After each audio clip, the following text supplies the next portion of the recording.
mo dyan? Natutulog. Natutulog? Ito? Oo. Salamat, ah.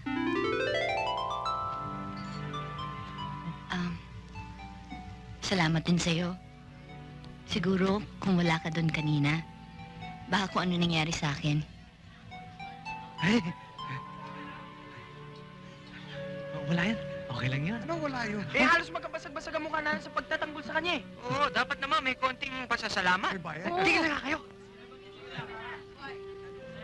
Mukhang bago kaya sa lugar namin. Oo nga. Actually, naghahanap na ako ng matitirahan. Matitirahan? Eto, meron. Hindi siya pwede. Fully booked na. Oo, wala nang bakante. Wala na. Meron! Meron, Meron. dun sa... Magkano naman? Baka mahal. Mura lang.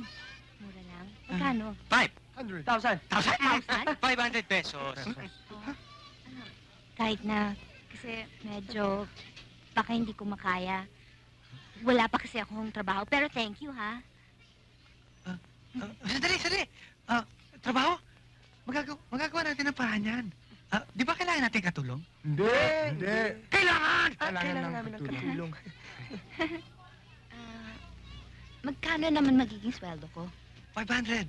500. Sige. Sige, payag na ako. Sige, payag na rin kami. Sa isang kondisyon, ha? Kailangang makihati ka sa Kuryente, 100 pesos. Tubig, 100 din. pagkain, 400. Naku, 600? May utang pa akong 100? Ako na lang magbabayad nun. Ganon. O, sige, ikaw ang bahala. Gusto mo na makita kwarto mo? Oo, pwede. Tara, halika.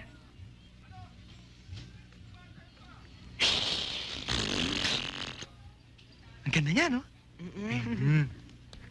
Ang pangit mo.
Ano ginagawa mo dyan?